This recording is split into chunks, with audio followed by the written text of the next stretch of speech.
Isang magandang balita, no, para sa ating pambatong si Cuadro Alas. Dahil kinumpirma na nga po, no, ng kampo nitong si Naoya Inoue na lalaban ito ngayong Setyembre sa London. Saan ay babayaran nga, no, ng $13 million itong si Inoue para dumayo lamang sa London.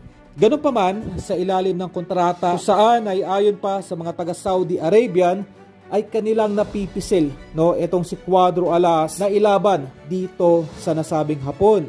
Para po sa kalaman ng lahat, no, ang nasabing laban po ni Inoue ay merong kabuunang budget na $15 million. Na kung saan, no, yung $13 million ay mapupunta kay Inoue at ang matitirang $2 million po ay sa makakalaban nito. Ganun pa man ay meron pong problema. Dahil sa $2 million na mapupunta kay Alas, mababawasan po, no, para sana ibayad dito sa ating pambato. Dahil kailangan pong bayaran, no, ng step aside fee etong si Sam Goodman para mag-giveaway sa laban ni Inoue ngayong Setyembre. Para po sa kalaman ng lahat, no, etong si Sam Goodman po kasi ang mandatory ni Inoue sa IBF at sa WBO.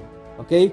So ito ay babayaran po, no, ng $500,000 upang magparaya, no, sa darating na laban ni Inoue. At ang nasabing amount ay ibabawas po, no, kung sino man ang makakalaban ni Inoue. Yung $2 million na posibleng makuha ni Alas ay babawasan pa ng $500,000 para ibayad dito kay Sam Goodman bilang step aside fee.